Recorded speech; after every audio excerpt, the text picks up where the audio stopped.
morning, everybody. Welcome to Sunrise Daily this morning. I'm Chamberlain. So, indeed, we're your daily dose of sunshine, whatever the weather is around you. Good morning and welcome. I'm Maupe Ogun Yusuf. Well, yes, it's 26 degrees centigrade here in Abuja. I don't know what it is in Abeokuta, the capital of Ogun State, where Olumoro is situated. So residents also going about their duties peaceful and quiet as they can, if only they can do a lot more in different states where the economy just runs without anyone bothering themselves about government this, government that. But oh gosh, what can we do at the moment? From the start, government affairs is the biggest spender in a lot of developing countries, and so many economies are tied to activities or inactivity of government, and sometimes the private sector always been looked at to see. They're the ones who draw the cards, basically. If the government policies inconsistent, flux, and people only look to the private sector, save us employment. While government goes looks and keeps milking the cow in the name of taxation. Well, it's like not balanced, I tell you. Yeah, I don't know what Chairman is talking about this Olumoro. Is it the Olumoro we're looking at is talking about? Because I don't know where taxes came from.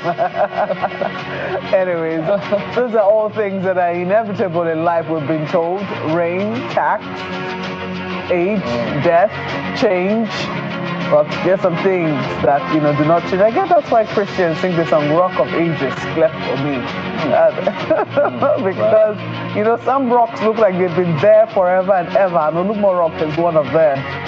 Just taking a look at this, it's certainly something to behold. I'm hoping that, you'll be able to take it in while this rainy season is on.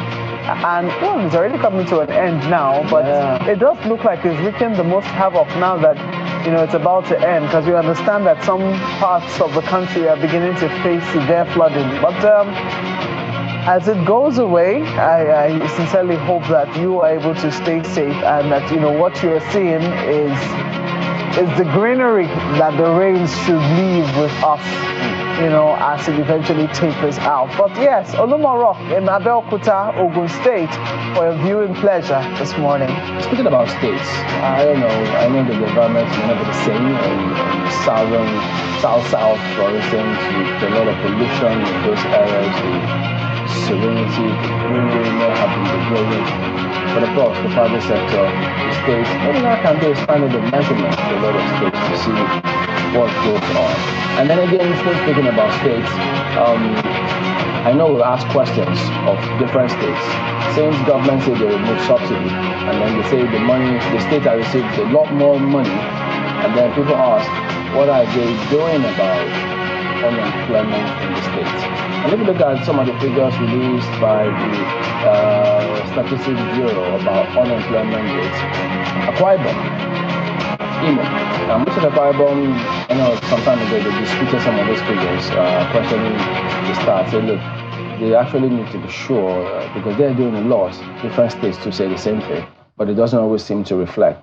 So yesterday, the governor did put up, I think they launched a portal for employment so they can get data, because part of what we also try to encourage different states to do is get data for planning and for development. And so when they just talk about distribution of palliatives to, most times it's usually to cronies, political cronies. And at the end of the day, when the chips are down, you see the people who actually do need it don't get it. And that's why you see restive scenarios in different parts of the state. Most of the Akwa Ibom said, yes, we're going to do this. But they, from the MBS data, second highest unemployment rate. That's, and then, who's got the highest one? Imo State. Imo State, as of March 2024, they received 366.95 billion naira. July 2024, 1.358 trillion naira from FAC accounts.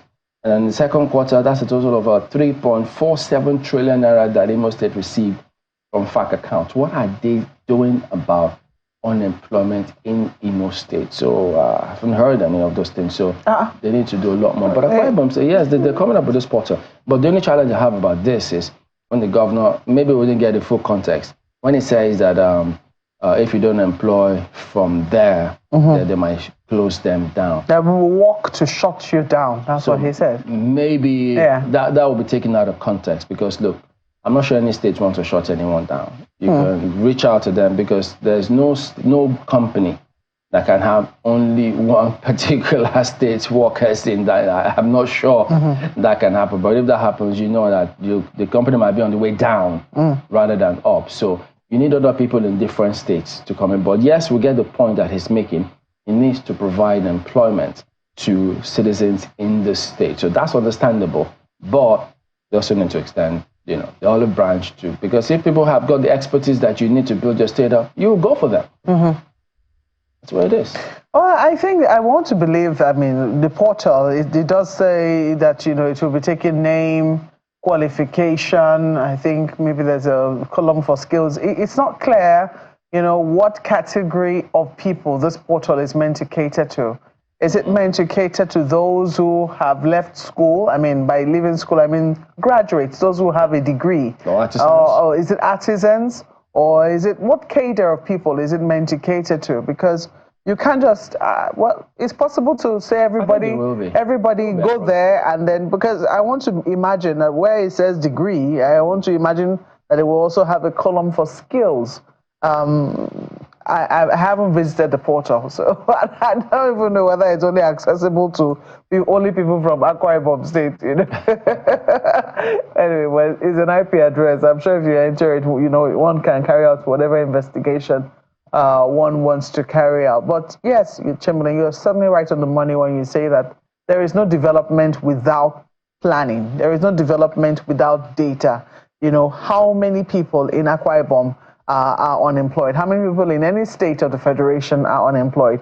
In fairness to Akwa Ibom, it is one state that has invested heavily over the years, one governor to the other, in infrastructure. If you go to Akwa Ibom, I can tell you, if I were a Nigerian investor today and I wanted to put money in something, I certainly would look towards Akwa Ibom because in the area of security, it has recorded, marked progress. In the area of what they call the infrastructure, road infrastructure, especially the network of roads within Akwa Ibom is really, really commendable. Really good roads, light. They have electricity. At least they have some level of electricity in the state. Now, in terms of ease of doing business, I'm not clear how they rank. I know that the ease of doing business there will be something to also look forward to. If you want to do business and get your papers from government, how does that work?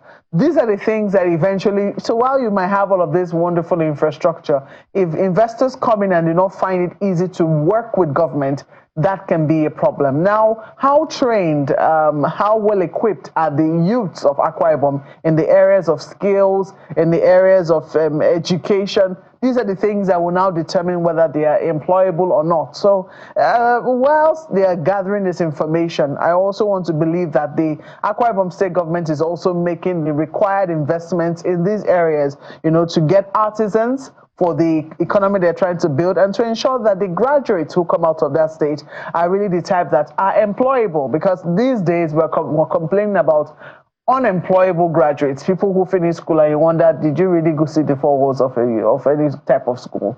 So that is commendable. And then you can now begin to also, question the businesses that are there. What are their manpower needs? What do you need? Because at the end of the day, a business it doesn't operate by quota. Yeah. It operates on profitability. It operates on getting the best people for its business.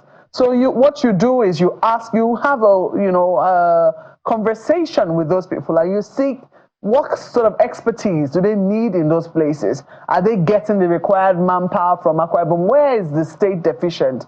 It's not enough to threaten them. It is when you have provided all of these things and you find that people are coming in and they're coming with their own people, as sometimes happens with oil majors, that you cannot begin to say no, but we've done everything that you've required of us. Why are you still not employing our people? That's when, you can that conversation. So this is a good start that they have a portal portal to get the required information, but it certainly goes beyond this. And I want to believe that they're willing to put in the work and put their money where their mouth is. You know, I see a lot of positives, and this is part of what we always want to see with states compete based on development indices. Another state could pick this idea up and say, okay, you know what we'll do?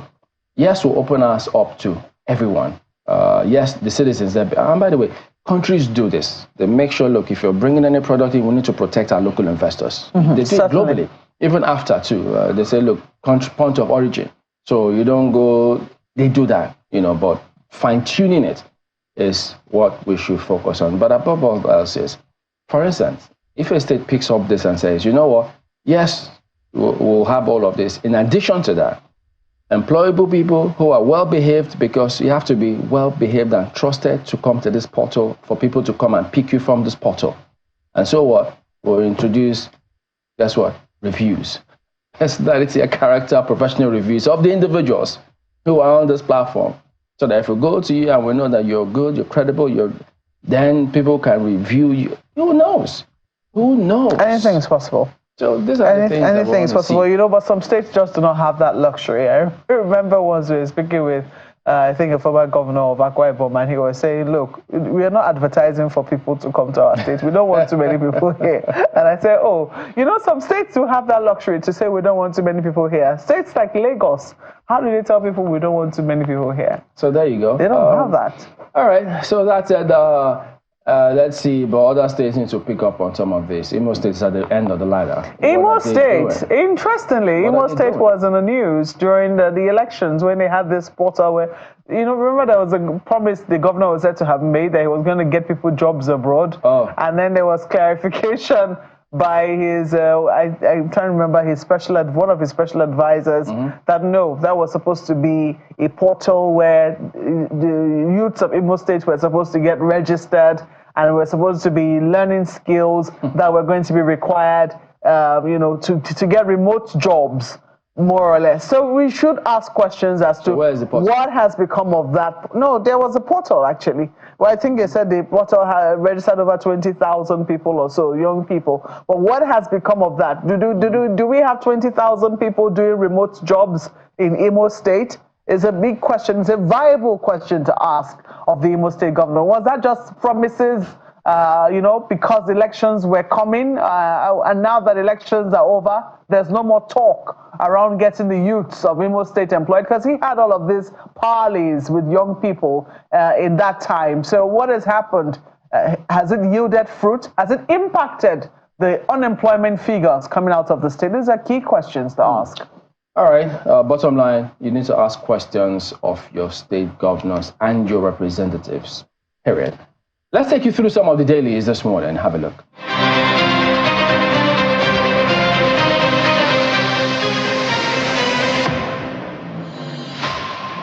All right, let's have a look at some of the papers we've got for you this morning. All right, let's start off with Vanguard newspaper here this morning. It's treasonable to call for military coup ascribed to defense headquarters. That's been on for a while now, this story about Chief of Army Staff. Look at some of the riders now. Directs actions against individuals, groups advocating unconstitutional change, denies appointing acting Chief of Army Staff, warns against unfounded rumors on Chief of Army Staff Lagbaja's health status. And then, above that list story, fuel import. We are settling out of court with NMPC Limited, others ascribed to Dangote. So, responding to that story that made the rounds yesterday as well. The Guardian newspaper, pro-masses bill stalls at National Assembly as political motions get priority. So that's of huge concern. And beneath that, PDP ramps up internal reforms as NEC, NWC governors prepare for critical decisions. So they intend to have a lot of those this week. So it might be major decision time for them this week. Have a look at Daily Trust. How we recovered consignment of drugs from Senator Ashiru's house, ascribed to the NDLEA. The writers here says, aides arrested, one jailed. Allegations not true. ascribed to the lawmaker. Issue must be properly investigated, ascribed to CSOs. This is a matter that you might get some interest in, so yeah, you could go ahead and get more perspective on that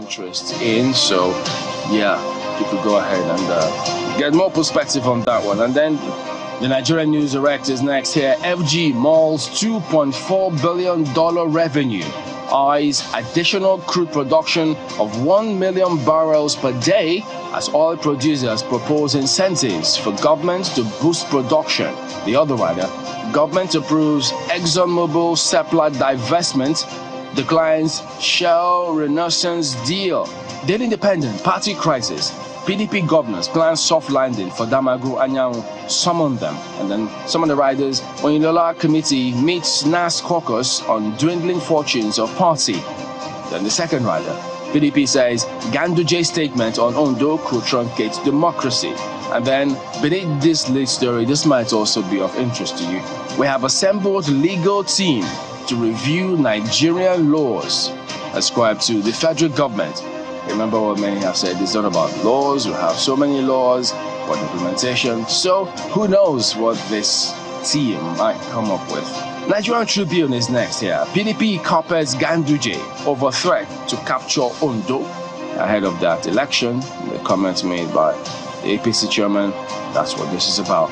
And then the blueprint is next here today. EFCC Act, after Abakoba Falana Tango, Supreme Court begins hearing today. Our critics feeling the heat. Ascribed to the anti-graft body. Rearrange ex-Kwara Governor Ahmed over 5.78 billion Naira fraud. The blueprint equally picks up on this narrative beneath that lead story. We recovered drugs from Deputy Senate Leader Ashiru's house. Ascribed to the NDLA. And with rebuttal ascribed to the lawmaker. So what is going on there? The Daily Times, it's treasonable to call for military coup. Defense headquarters warns. Says security agencies ordered to go after those calling for military takeover. Beneath that one, crude production. Tinubu tasks NUPRC industry players on joint realization. That you can find right there on the paper. The Leadership newspaper, 4 years after hashtag #EndSARS, right there on the paper. The Leadership newspaper, 4 years after hashtag #EndSARS, police brutality, rights abuse persist. The writers here say, stakeholders worried, call for urgent reforms. Police release hashtag #EndSARS anniversary protesters. It was a missed opportunity, and that is ascribed to experts right there. And then have a look at the business day. Seplat shares hit record high as FG approves ExxonMobil deal. Nigeria to unlock 146,000 barrels per day. 3 other divestment deals get FG's nod. So that sector getting some interesting stories right there this morning. The New Telegraph. Frequent national grid collapse fueling high cost of production, says MAN, that's Manufacturers Association of Nigeria. Look at the riders here. Ready to jettison network for alternative energy, says recurring incidents erodes profits, spells doom for local manufacturers. And then the other rider, NEC fixes public hearing on incessant grid collapse for October 24. So, beneath this little story here, we have no hand in slot allocation for Heathrow. UK writes Nigeria air peace. So there you go. Those are some of the headlines this morning.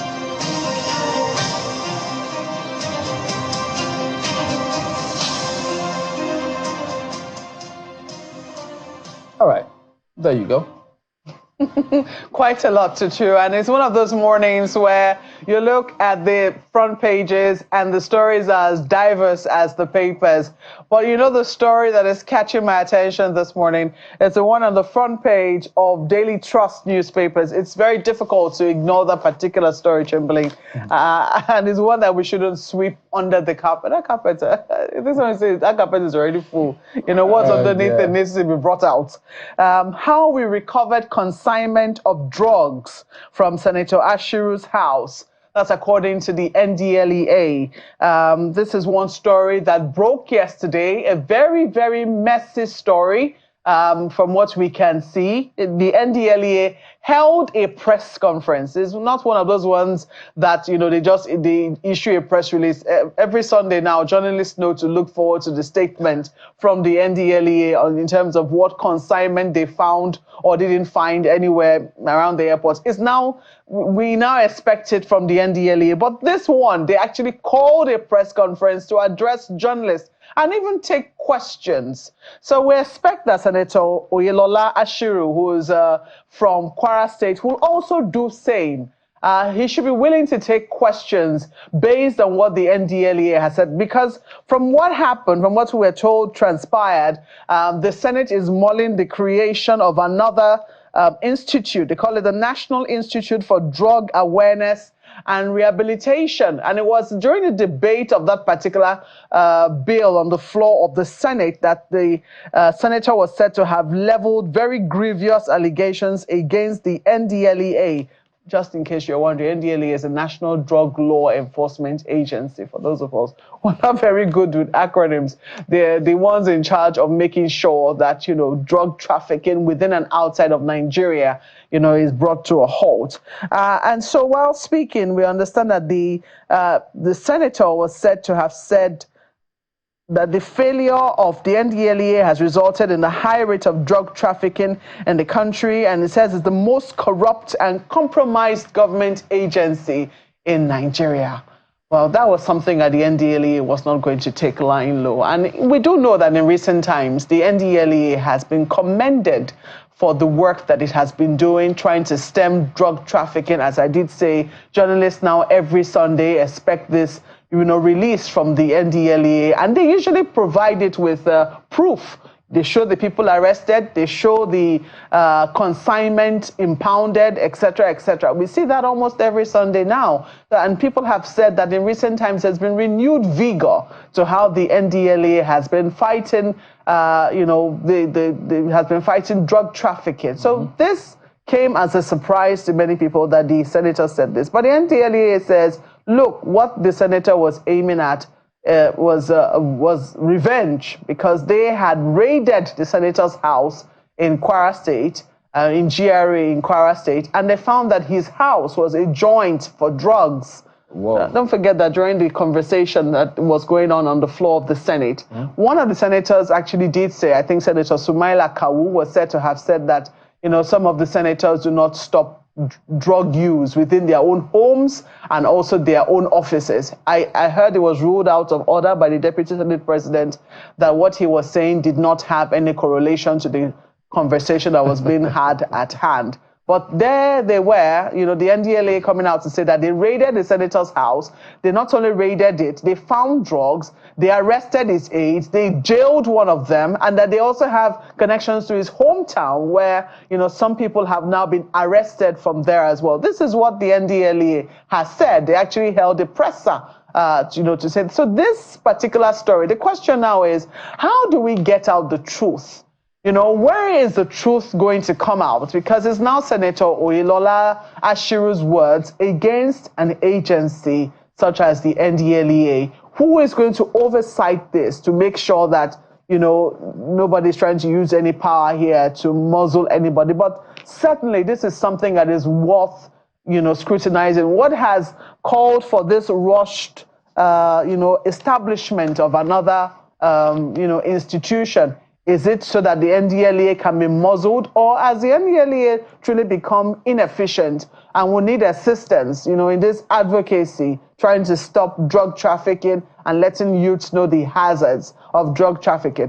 I don't know. I think the jury is out on that one, but I think that this is a story that needs to be highlighted. It cannot be swept under the carpet, and I think that Senator Ashiru needs to know that we hardly hear his voice on the floor of the Senate. If he's going to raise allegations as grievous as those, it will be worth his while, to come to journalists and clarify his position. Now that we're hearing his voice, we might as well go the whole hog. For the NDLEA to have granted that conference, it means they're confident enough of what they're doing. And probably, I think it might be about time that agencies like this go with body cameras when you're going for operations like this. Indeed. You know, so that in the interest of transparency, because the job that the NDLA is doing is not one that has to be watered down by trying to create another agency as a result of vendetta. That's not how these things are done. So even if the Senate does it, House of Reps have got to concur, I reckon. So, and the president has to sign it. So people are looking to see all of these things. And so the NDLA, if they got a job to do, they have to do the job. But then they have to be seen to be doing the job as independently as possible. So if they've got anything, charge them to courts. If you found anything, that is the right place to go. Institutions have got to work, no matter how ox is scored, because people who occupy those positions today will be off tomorrow. And at the end of the day, it is you and I that are members of society that need to hold some of these people, if not all of them, accountable. Hold their feet to the fire as much as possible. So let them bring out all the evidence you have. Let's take it to the next stage, the courts. That is where these things are decided.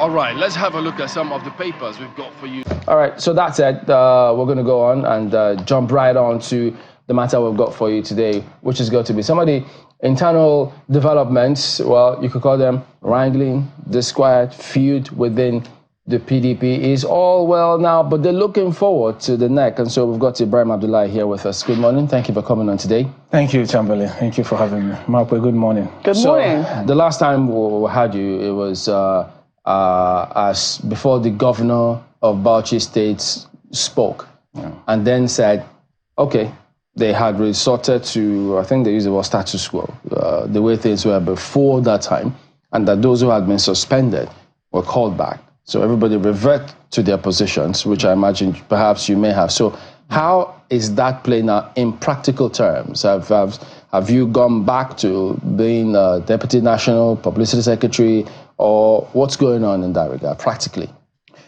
Well, the admonition by the chairman of the Governors Forum, His Excellency Bala Abdulkadir Mohammed, was to the effect that PDP, like I've always argued, has come a long way, and it cannot at this level throw the baby with the bath water. There was a need for us to look at the cohesion, the unity which characterized the party. And I've said here repeatedly and every other place that 27 years down the road, a baby of 27 is no longer a baby. It's already, PDP is the longest serving political party in Nigerian history since independence.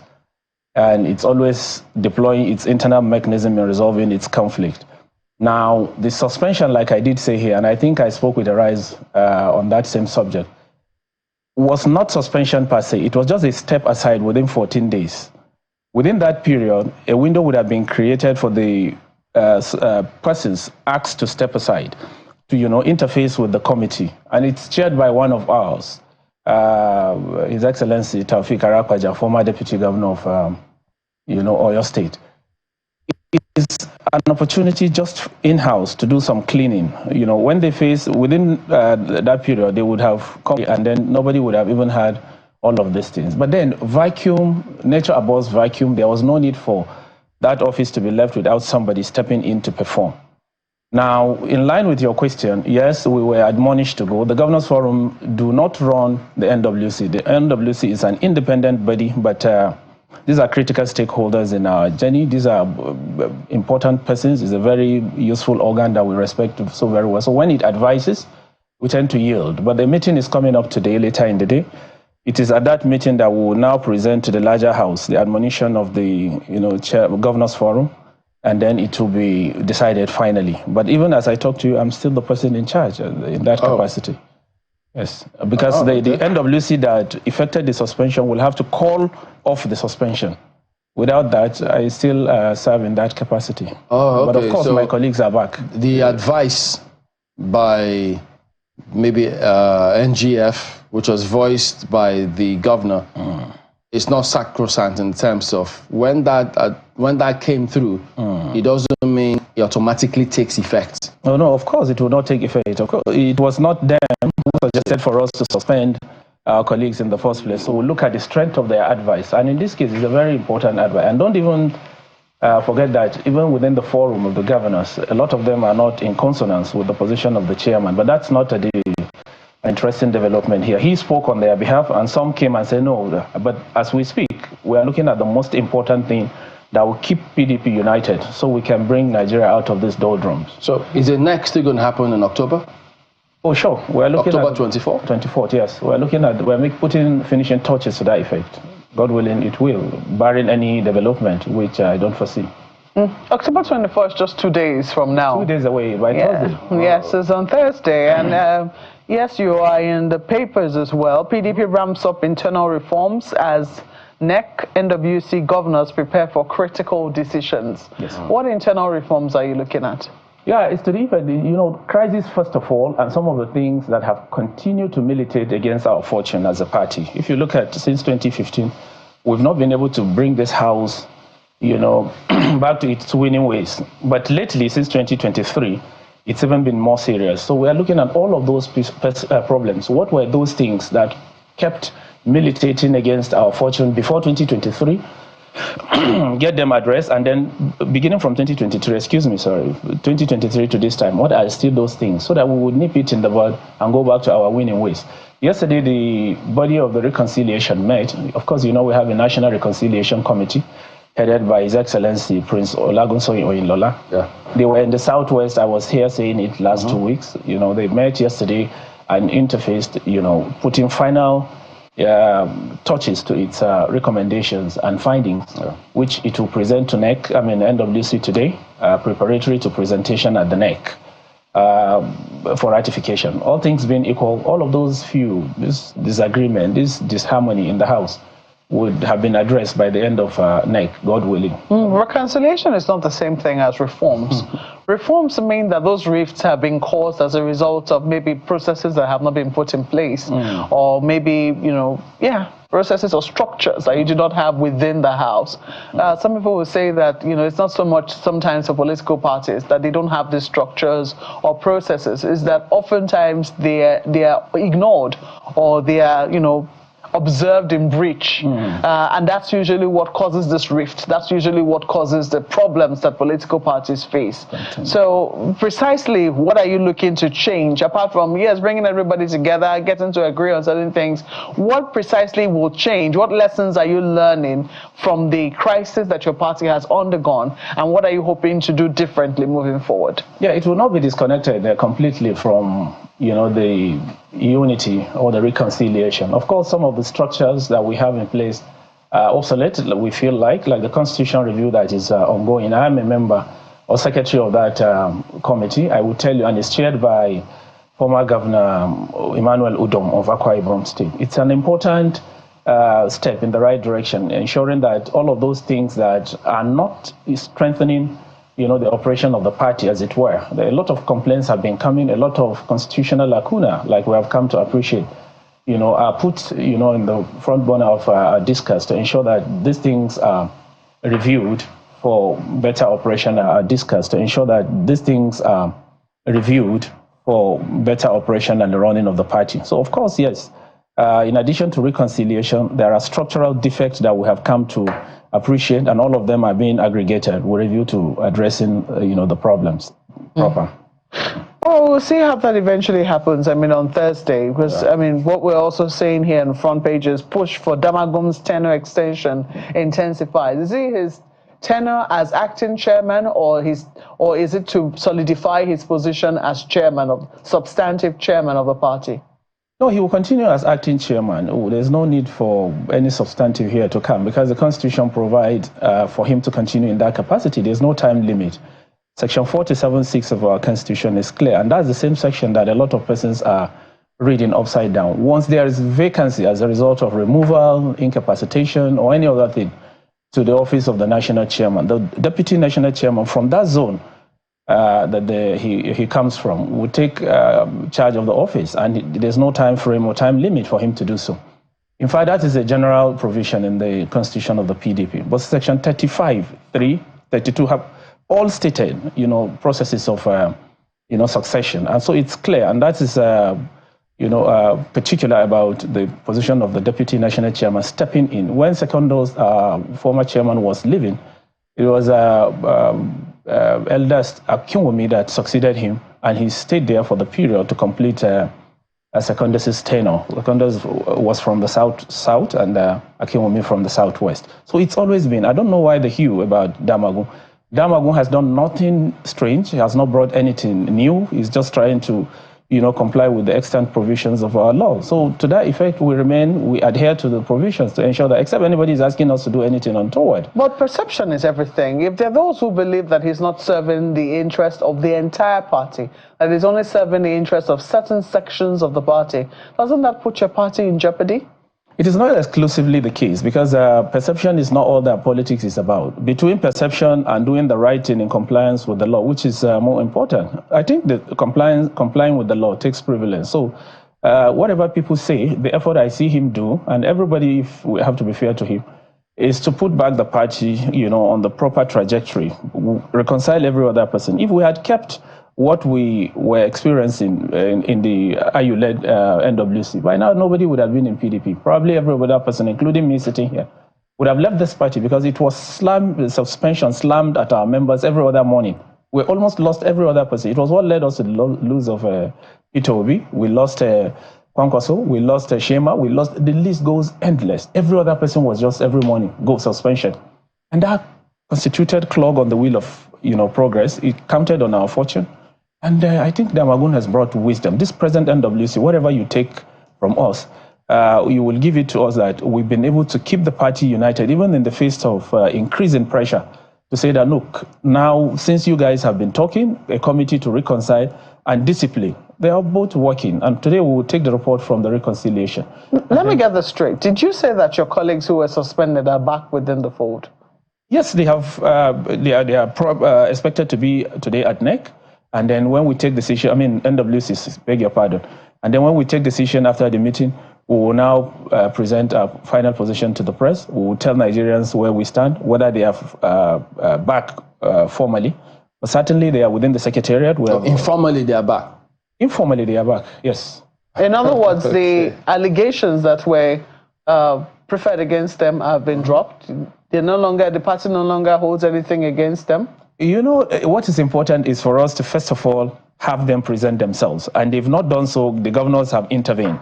That is the reason the meeting will have them in there, so that we will still read this to them and say, you guys have done this, you have done this. Could you say your apologies here and don't do them again?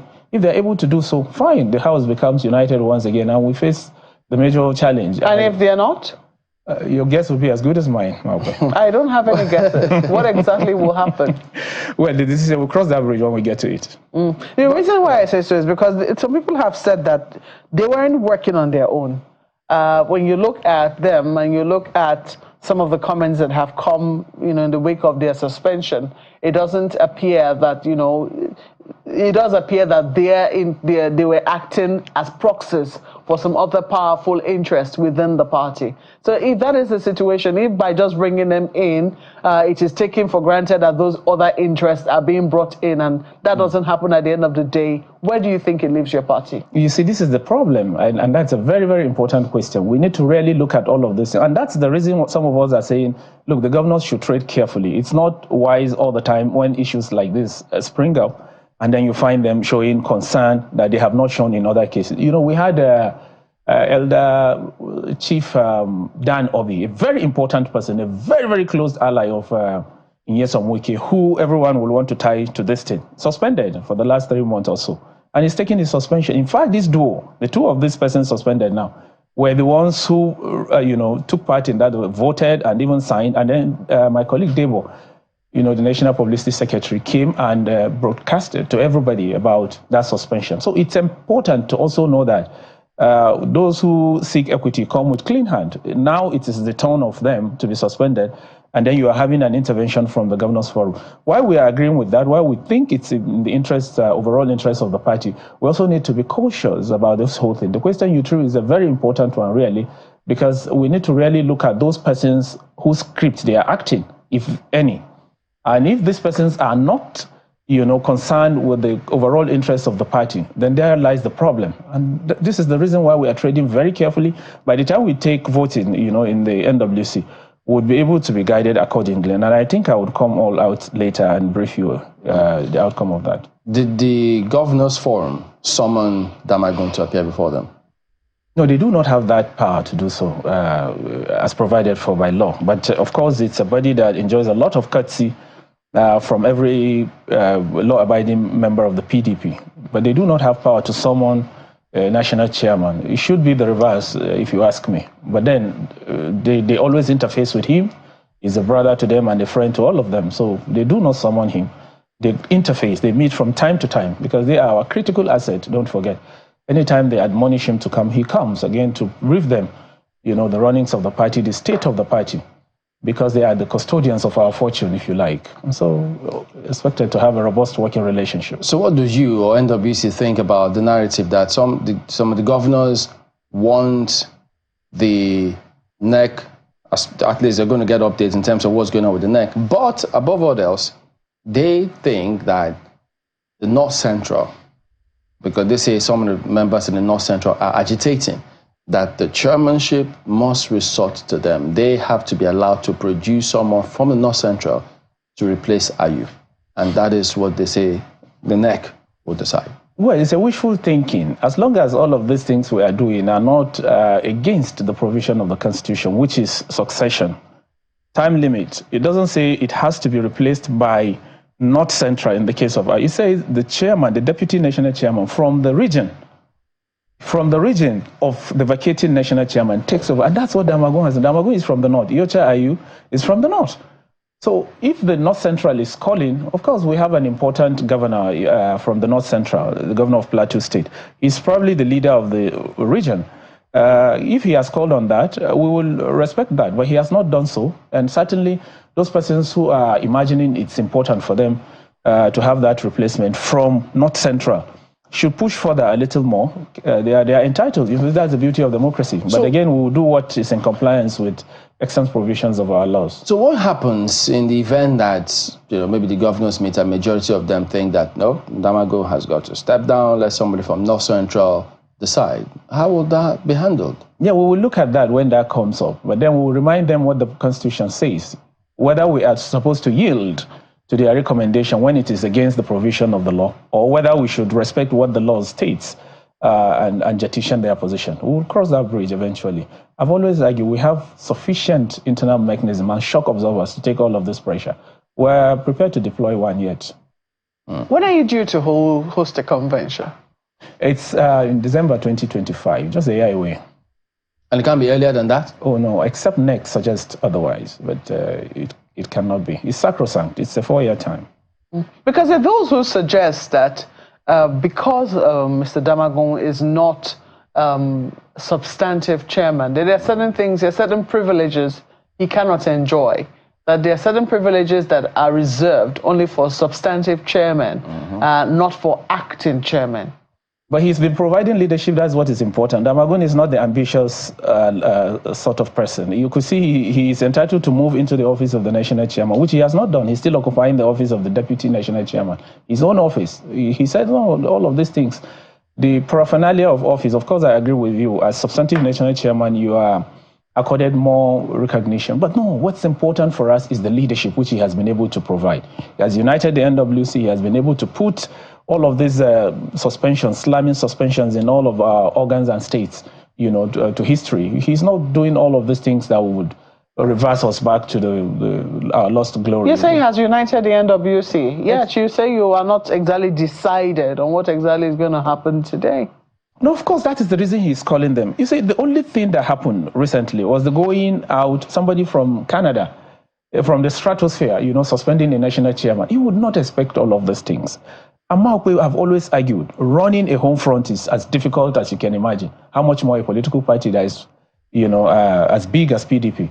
We have 13 governors as we speak, and we've governed this country for 16 years. We have provided leadership at the highest level. We still have fantastic senators out there in the National Assembly. We have members of the House of Rep. And you would expect that this kind of a political party, and with this dwindling performance by the APC, everybody will be jostling to see that the PDP regains its footing so that it will identify with the PDP. It is all of these things that continue to cause this problem and disharmony in the House. But we're managing it smartly, and we'll navigate the waters, I can tell you that. The next time we'll be talking about a united front, a formidable PDP, and a cohesive body that will be able to confront the 2027 election and not just partake in it, but win. We came back from Ondo State. Of course, you needed to see the rallies and to see how everybody was from the airport. The rally took over 3 hours to connect to, the pavilion where we had the rally. It's just because, and then we went, the Obas, everybody is saying that, please, you people should come back. Just while I was driving this morning, I was watching a video in the car. And of course, people were saying that someone was turning a gallon, a 4 liter of petrol in his tank. And he was saying that, please, PDP, wherever you are, even if you are coming to slit our throats, come back, I beg, we're tired. The car that I usually have full tank all the time, I cannot buy 4 liters now comfortably. I don't use the car to go to the market. I take bike. The car has become just some kind of structure in my house, standing and lying fallow. Nobody will start it for weeks. But we cannot have even if PDP were to come back, you're not going to take the price of petrol back to what it was in the first place. If it hadn't lost that election, it would not have been here. And so that Midas touch that we have to keep the bag of rice at 6,500 in 2015, to keep the dollar at 167, to keep the price of fuel at 65, we would still deploy that with them. Nigerians are left now with the decision to judge. In any case, all of the elections that followed since the loss of the election have been in favor of the PDP. But this army of occupation, including Oyo State, I'm sure you have seen that, where the two camps of Adams Oshomole and Eze Iyamu are now saying that, please, we know how we got these people. We forced our supposed governor, Monday Pueblo. If we don't do, because they said one person is taking all of the appointments, and that's Adams Oshomole accusing Iyamu of cornering all the opportunities at his disposal. If you don't allow it to be fairly distributed, we will expose to the world. And it is good for Nigerians to now see what happened. We have shouted on rooftop that election was stolen. It was a brazen daylight robbery. And of course, we will test that at the tribunal. We only hope that the judges will come all out and live to the expectations of their billing. Until that is determined, the APC is the winner of that election. So we're waiting. In fact, the chairman of the party has said, look, we've got a formula that we're going to use in Ondo as well, and that there's no way, they don't see a chance for the PDP winning that state. Let them try. But you had the chairman of that election, the governor of Oyo State. You heard what he said last week during our rally. He said that, look, he's calling, first of all, on Professor Yakubu to ensure that the rec of that state is replaced. Because here you have an indigene of the state made the resident electoral commissioner of Ondo State. And he said, until that is done, Ondo is not Edo. We're going to ensure that we deploy everything, all the arsenals at our disposal to ensure that that fraudulent approach that was deployed in stealing the mandate against us in Edo State is not replicated here in Ondo. And so we would go that. Is there anything new that the party, the APC is doing in election that PDP didn't do at the time? Except the rigging, except the brazen day robbery. Didn't PDP rig elections? No. We were credible. Well, we had, I'm trying to remember his name. Olumide Akpata. Yeah, and we also had Mr. Kocha Rivers, who told us categorically, while PDP was in power, they were rigging elections. Oh. He said that openly on TV. I'm not sure he has proven that substantially. If he had done so, he probably would have gotten it. Because there we allowed, a sane environment, a climate where even our own anti-corruption leaders were fought. You will remember that was the time Etafa Balogun, an IG, a sitting Inspector General of Police, was humiliated by a sitting president. We lost some states because of their ineffectiveness. That doesn't mean they didn't rig elections. You rig where you're popular. That's what people politicians always say. It has to be proven because they were not able to prove it then. That's why we're even an open confession from past riggers doesn't help. I remember Senator Mantu granting an interview and confessing in an interview that he helped rig elections. Yeah, that was Mantu. May God bless his soul. I'm not sure those who had the opportunity to prove otherwise did what they ought to do. In our own case now, we justify that it was rigged against us in Edo, and we'll pursue it vigorously. We'll pursue it to the very last, like we did with Atiku Abubakar, until they showed us might, state might, to the Supreme Court. But we'll continue to do all of that to ensure that we strengthen this democracy through the courts. Well, what is thinking of the party now? Because, I mean, the NEC will hold, then you could have the convention, but I know that many people are already talking about what the PDP might do for the next elections. And the camp of Atiku is saying, well, look, we're still very, very boisterous. He's still going to contest as long as he's alive and well. So he will not be like everybody else and get the ticket. It's a democracy. let him try. Nobody stops him. That's the beauty of democracy. By the time we'll go to poll in 2027, I think would have been 80. Whether he will be a suitable candidate, it will be left for Nigerians to decide at that time. But as a party, we will not stop anyone. It's his constitutional right.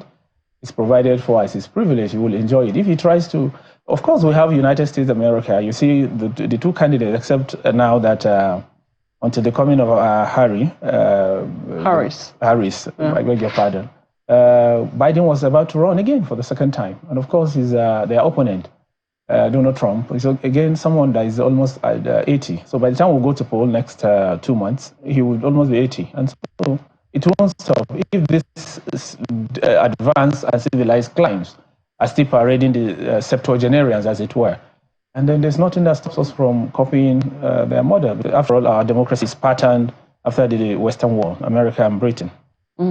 I wonder what you make of headlines like this, though. 2027, pro-Wike PDP bigwigs come north for Makende's running mate. I'm sure you've seen that particular headline. Running mate? Yes, yeah. It's decided already. Yes, that's the beauty of democracy. Wow. By the time we would be done with this year, which is just 2 months away, we would have gone back to the trenches and campaigns will commence in earnest by the middle of next year. So it's not out of place for us to begin to... You see, the wise politician starts preparing from the day he is said to have lost election. You start preparing against the next one.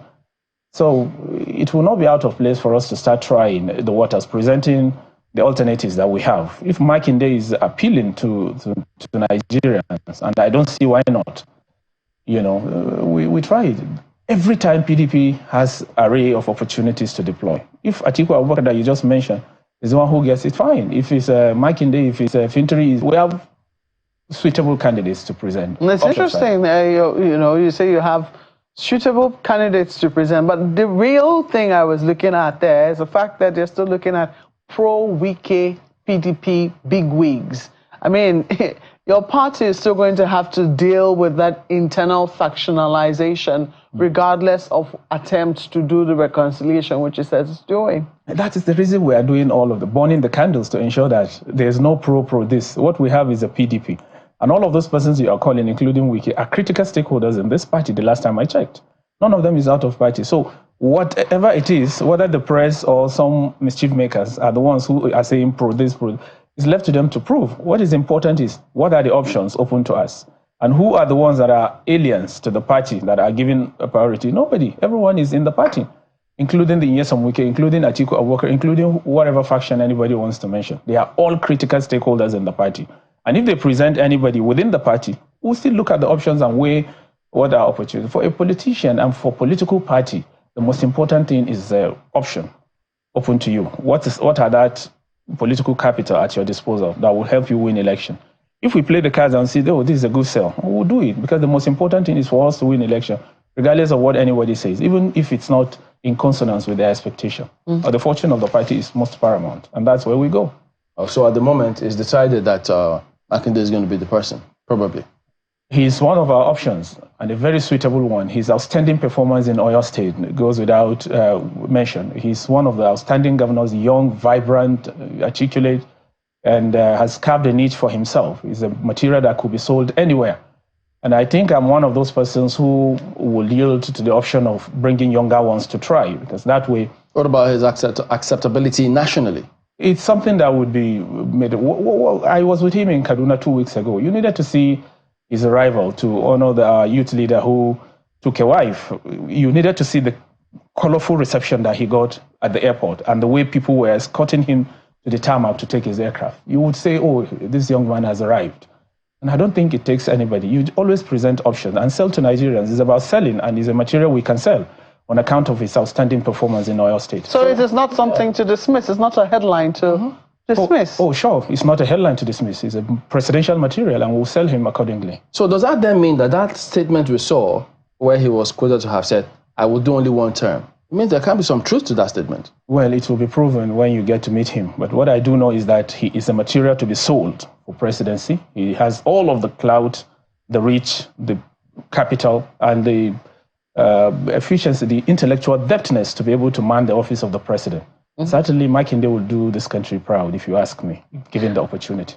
I always enjoy your very fluent optimism. You know, when you speak, you're always so optimistic about your party. Last time, you know, you had this suspension in the air. You were very definitive. We asked you whether this was not going to promote divisions. You were categorical in that regard.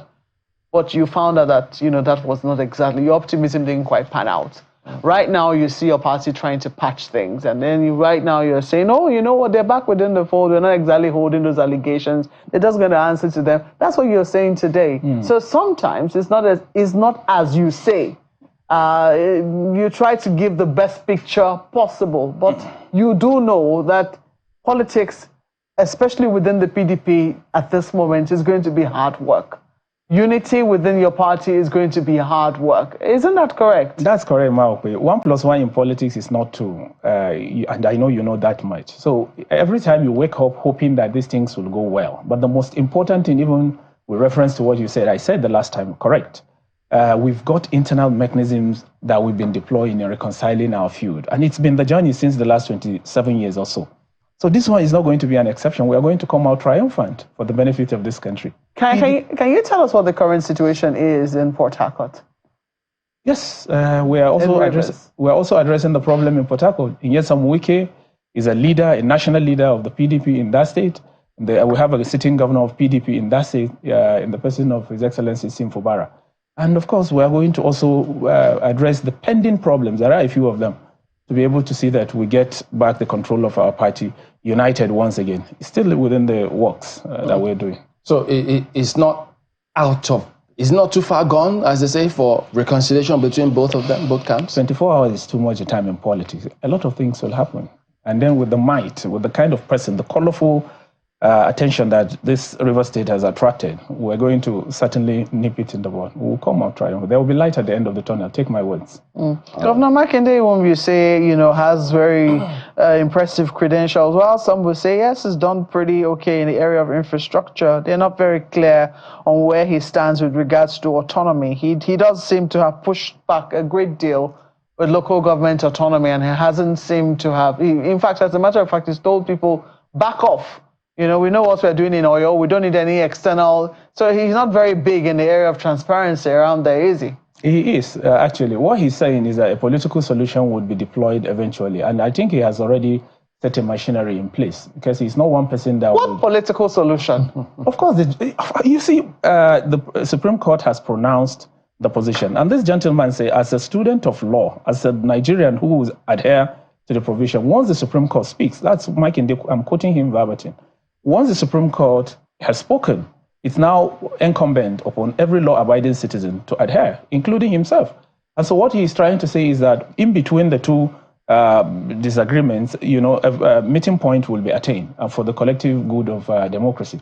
And I think that is what even the Supreme Court itself is saying, that those of them that have already disagreed or are not finding should be able to find a way of brokering, you know, a meeting point or a standing, you know, that would be able to go in the interest of democracy. Democracy is the most important thing here that would be salvaged. So certainly Makinde is not going to do anything. I don't know that the Supreme Court said all those things you're saying. Yes, I'm telling you. The Supreme Court, you are implying that the Supreme Court implied certain things. The Supreme Court was unambiguous in its terms. By saying what, Malcolm? By saying that the funds that should be given to local government should be given to elected local government chairman. Isn't that as clear as clear. Then who is saying anything contrary to the contrary?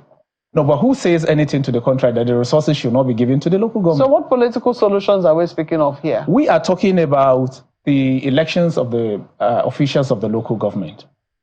That's the bone of contention in part. But we saw the APC chairman in Oyo State warning the governor that he is trying to tell people not to obey that Supreme Court decision of respecting that, look, if you don't have validly elected local government chairman, no resources. Because they accuse him of quite clearly dismissing that Supreme Court ruling. Well, that is suspicion. You just say they suspected, right?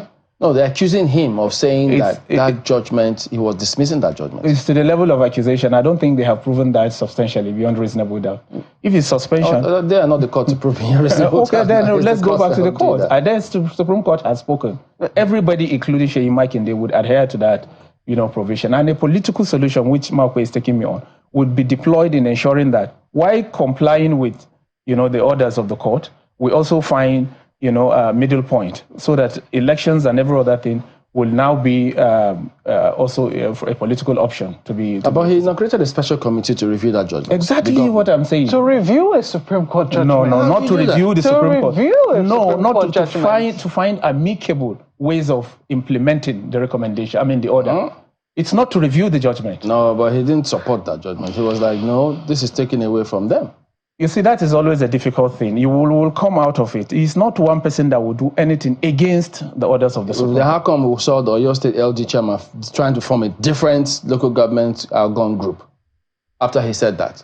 Well, I'm not aware of this, and I don't think... you might need to take a second look at, what exactly is happening in Oyo State, because, this man whom you say, the governor whom you say is, suitable. Some people will say certainly he has a fantastic resume. He's constitutional. His ability to obey constitutional authority will be questioned in that regard, especially with what is happening with local government autonomy. I don't think he will accept any of that. He is a very fantastic gentleman with the council chairman suitable resume. They withdrew from Algon, or your state council chairman. They had a conference that they were withdrawing from Algon.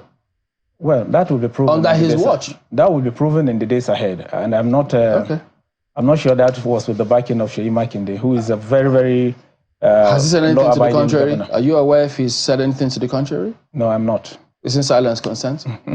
All right. There you go. Well, thank you for coming on, Ibrahim Abdullah, acting National Public Secretary of the PDP, until NEC meets and decides otherwise. NWC today. There you go. So that is it. Our Business Morning comes up now.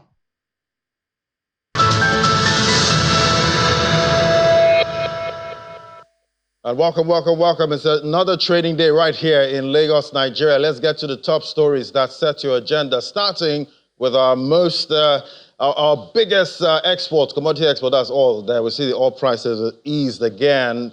Starting the week strong, but we're seeing a pullback, 0.3% for Brent, $74, about 10 cents a barrel. Then WTI crude, that's the US grade, back above the psychological level of $70 per barrel, but still holding on by just 43 cents. It's up about 18 cents this morning. So definitely all eyes on geopolitics and what's happening with China. The more actively traded WTI futures for December, which will soon become the front month, lost about 14 points. Both Brent and WTI settled nearly 2% higher yesterday, recouping some of last week's more than 7% decline with no let-up of fighting in the Middle East, and the market's still nervous about Israel's expected retaliation against Iran, potentially leading to a disruption of oil supply. So we see all of those dynamics there impacting these prices. Let's get a check on the FX market. Now we see some strengthening in the NAFEX window. The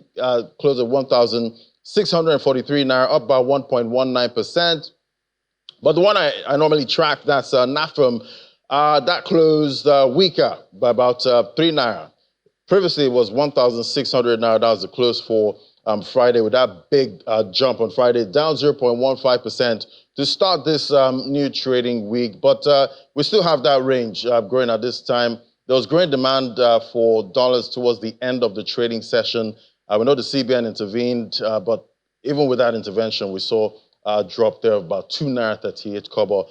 That's for the NAFEM window. All right, the International Monetary Fund and World Bank annual meetings that began yesterday in Washington, D.C. This year, the Bretton Woods institutions turned 80, and conversations will be hinged on how they can stay relevant and fair in a world that is different from 8 decades ago and has more changes in the face of geopolitical tensions that affect economic decisions.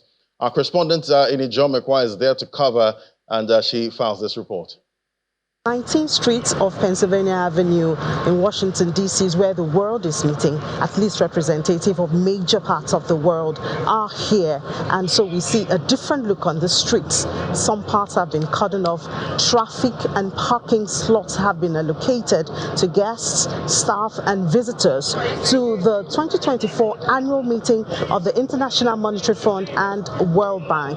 Normally, meetings like this would discuss issues financial and and economic issues around the world, from the issue of debt stress, which has been the problem of a lot of African countries or developing countries, to the issue of financial fairness. Now, that's a new one that has come on the agenda of conversations at this meeting, because with the geopolitical tension in the world and the two Bretton Woods institutions turning 80, there are questions as to are they able to cope with new challenges. And one of the new challenges of the world comes with the geopolitical tensions. We see that now economic ties are being determined by geopolitical tensions, especially what's going on in the Middle East, Ukraine and Russia. And all of this pose new challenges for both IMF and the World Bank. As they celebrate 80 years of existence, the world is asking, can there be financial fairness in the world? Well, I'm John Mekwa, and I'll be right here all through the meeting. We'll be all through this week, giving you details of it right here on Channels Television. And finding a solution to rising fuel prices on the minds of most end users right now. Data from the MBS shows fuel prices, as PMS petrol for September 2024 was about 1,013 Naira, indicating a 64.55% increase compared to the value recorded in September 2023. That was about 626 Naira. Take me back to that time. Well, likewise, comparing the average price value with the previous month, we also see about a 20% rise. Well, joining us is Dr. Gabriel Ogbeche, is a Group Managing Director, Rain Oil Limited. Joining me right here in the studio. It's great to have you, sir. Thank you very much, Laddie. Happy to be here. Yeah, so definitely when we see the prices, the way PMS and most of these important commodities that we use daily, when we see them rise like this, and definitely they're inelastic commodities, so no matter how much they go up in price, we still demand it, regardless. We still go out of our way to pay whatever we can.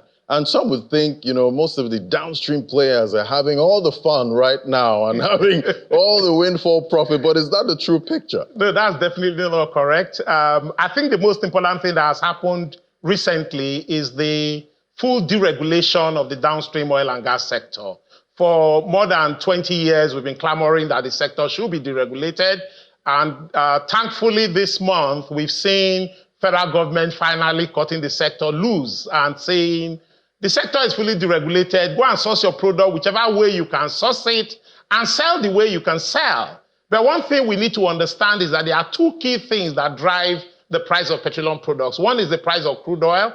The second one, and most importantly, is the exchange rate. The price of crude oil largely has been stable in the last couple of years, maybe swinging from $60 a barrel to no more than $80 a barrel. But the biggest elephant in the room has been the exchange rate. Of course, we've seen the massive devaluation in the value of the Naira. So I think that the relatively high price of petrol we see today is driven more by the exchange rate and the impact of that exchange rate on the price of petrol. And talking about exchange rates, at this point, we remember that announcement. Subsidy is gone and no more management of the FX, that's Naira to the dollar. And I'm wondering, paint a picture for me now. Subsidy gone, but we continue pegging the dollar, the Naira, to about maybe 400 to the dollar. Would that have changed anything at this point? Well, first I must commend Mr. President. When he came in, the will was there, the goodwill was there, and he did the right thing by saying subsidy was gone. But of course, being a government, he removed subsidy, and then we saw the price of petroleum products, slide upwards. And because the price of petroleum products was sliding upwards, at some point, I think government had to intervene to kind of calm things down.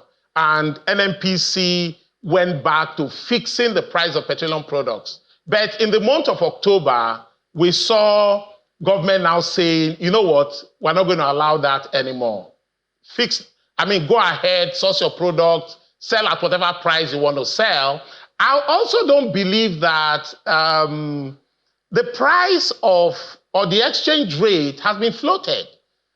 Today, every day you go to the market, it's now a willing buyer, willing seller kind of a thing. I don't think, just like you said, I don't think government is interfering in what the even though we see some interventions now and then from the CBN. But just hold that thought. We're going to join a live coverage now. That's for on DSTV. It's Alternatives to Cybercrime, Optimizing Cyber Skills for National Development at the Banquet Hall, Presidential Villa Abuja. But this continues on other platforms. And yeah, we're having a very interesting conversation here. And definitely, I'm sure what's on the mind of most end users right now is, are we going to continue like this in the short to long term? Because I won't lie to you, when I go to the pumps, I get scared every time I have to buy fuel. It's early days. The key thing is that the regulation is here. Price of petrol is anything between 1,060 Naira per liter towards the coast to maybe 1,300 as you go further up into the country.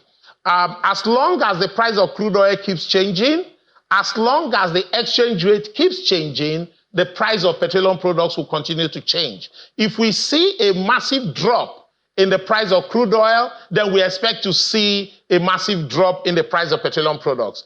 If we see a massive drop or a further devaluation in the exchange rate, of course, that's going to impact the price of petroleum products. So nobody can exactly tell you what's going to happen 6 months from now, what's going to happen 1 year from now. But the most important thing is that Nigerians should be ready to pay a market-determined price of petroleum products. Right, and hopefully at some point that market-determined price goes downward.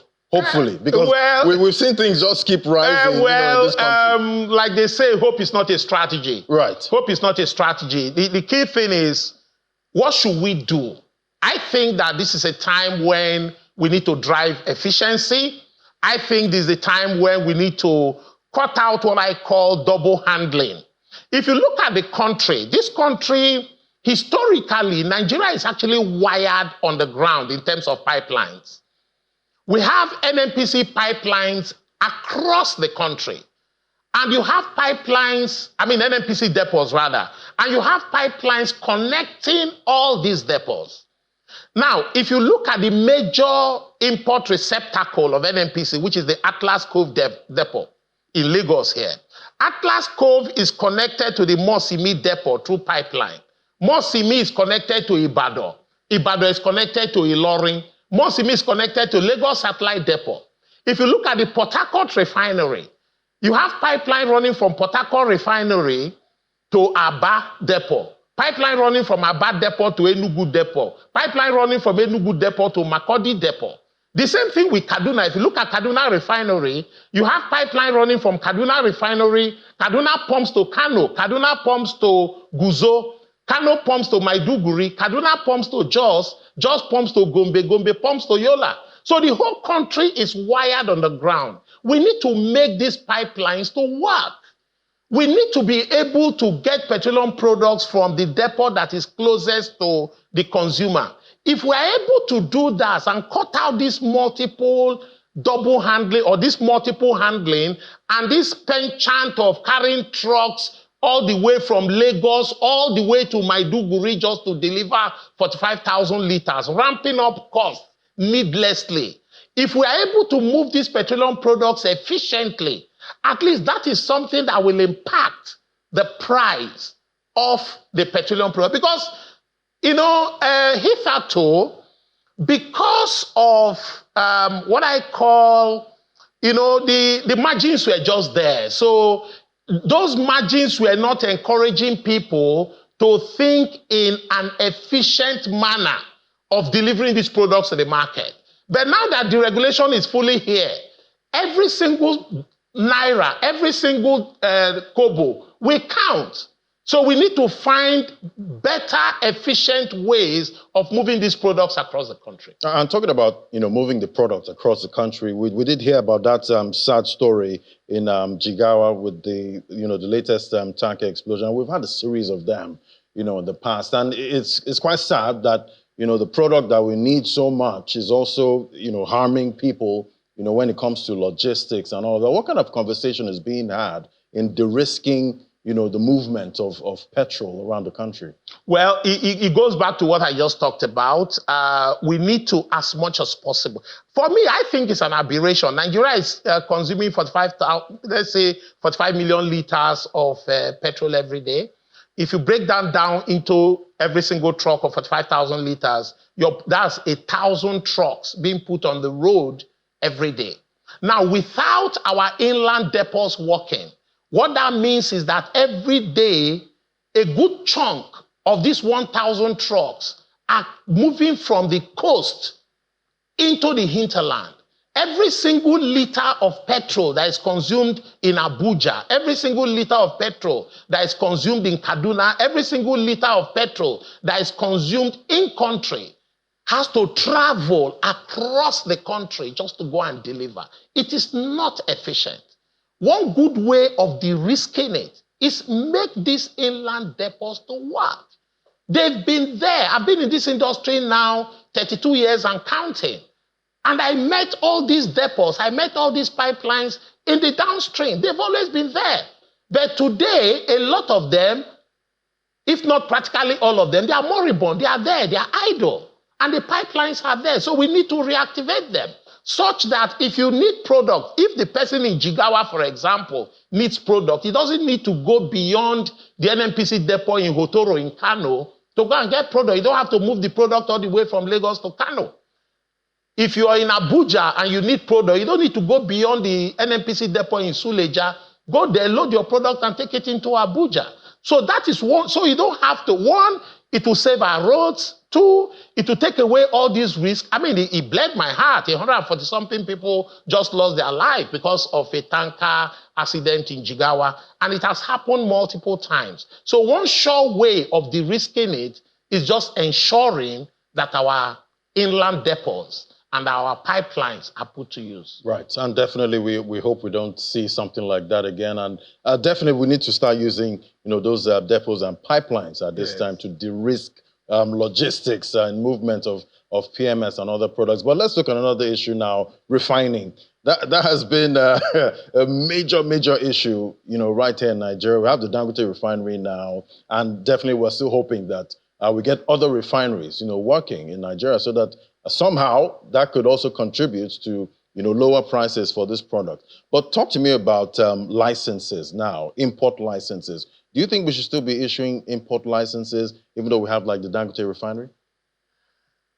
We'll look at it from two ways. The question I will throw back at you is that in the event Dangote Refinery does not produce enough petrol for the country, if Nigeria requires, say, 45 million liters of petrol in a day, and for whatever reason Dangote Refinery is not able to produce that much of petrol into the country, what should we do? What should the country do? I think the right and proper thing to do is to bring in that shortfall. Lately, I saw some data on these same channels, TV, that tend to suggest that Dangote may be producing about 7 million liters of petrol a day. Make no mistake about it, Dangote the refinery is a national asset. Everybody in the country should rally around to support that asset. But at the same time, we have to look out for the energy security of the nation. If you're going to come to work, you need petrol to come to work. So Dangote has been given what I will call the right of first refusal. But for today, I mean, I still believe that the refinery is still ramping up their production. But what they are producing right now, from the data, which is, I can say is in the public space, what they are producing right now is maybe about 7 million liters per day. So I think the right and proper thing is that the shortfall should be imported. But as they continue to ramp up production to the point where they can meet the national demand, then that conversation can be had on what should be done, especially in a market that is fully deregulated. And what do you think can be done to help actually make sure that we don't have those shortfalls, you know, going forward when it comes to, you know, production in country? Well, Dangote Refinery is one. There are so many other refineries in country, but unfortunately, those refineries, none of them is producing petrol for now. Do you think we should fix them? No. I'm talking of the private refineries now. Okay. The private refineries, the Walter Smith Refinery, right. the OPAC Refinery in Kwale, and so many of the Edo Refinery in Ondo State. They're all modular refineries, and they're all producing diesel and naphtha and stuff like that. None of them is producing petrol for now. I think at some point they should be encouraged to scale, add the necessary infrastructure that we need to be able to produce petrol. The government refineries or the NNPC refineries, I believe that the Port Harcourt refinery is going to come on stream any moment from now. I definitely believe that before the end of the year, the Port Harcourt refinery will come on stream. Other private players should also be encouraged to go into refining. I believe that one of the fallouts of this deregulation, because one of the things that has hampered investment in refinery over the years is that you couldn't price your petrol appropriately because the product was subsidized. Now that hindrance has been taken out of the door, now private money can now go into refining. So I actually see a lot of investment going into the refining space in the near to medium term. And before I let you go, very quickly now, we're seeing divestments and approvals in most of these divestments. Yes. What are you seeing for the oil and gas industry in Nigeria? I think these are very interesting times. I woke up to the great news that government has approved the ExxonMobil Seplat deal. I believe that sooner rather than later, the Shell divestment with the Renaissance Group will also come true. And I'm also happy that the Nigerian companies are making very serious advancement into the upstream sector of the Nigerian oil and gas economy. I see near to medium term, we are going to ramp up our production. I totally agree with Mr. President. Nigeria should be able to do minimum 4 million barrels of crude oil every day. We have 36 billion barrels of crude oil reserves on the ground. All we just need to do is to bring it out. And make no mistake about it, if we're able to ramp up our crude oil production, all this problem we are having about our exchange rate will be fixed. 95% of our foreign exchange we get by selling crude oil. So if we are only producing about 1.4 million barrels of crude a day, when we can easily do 2.5 or 4 million barrels if I share Mr. President's optimism, you can imagine the kind of effect it's going to have on our exchange rate and on our economy by extension. And definitely we need to strengthen the Naira as much as possible now. Thank you so much, Dr. Gabriel Ogbeche, Group Managing Director, Rain Oil Limited. Thank you very much. Blessing us with your presence. Thank you. All right, so what next? Commodities market update. Let's see if we can get Halima Adediran now to bring us up to speed with what's happening with commodities. Hello, Halima. Good morning, Nadi. All right, it's great to have you. So we're seeing there's some changes there when it comes to the FX market. Yesterday, for the close, we saw the NAFEM window that closed in the red, just a slight red, but the NAFEX window gained. So what are you seeing playing out in the FX market here? Okay, so year to date, we'll see that the Naira to dollar rate has been declining, that it has been on a free fall.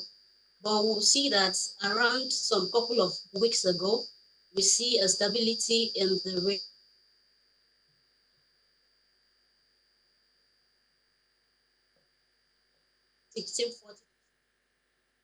But surprisingly, the Naira closed at the parallel market at about 1740 last trading week, which is as a result of demand pressure. Although there is an appreciation to about 1705 at the close of business yesterday because of the consumer resistance, and they are beginning to edge against a further fall in the Naira to dollar rate.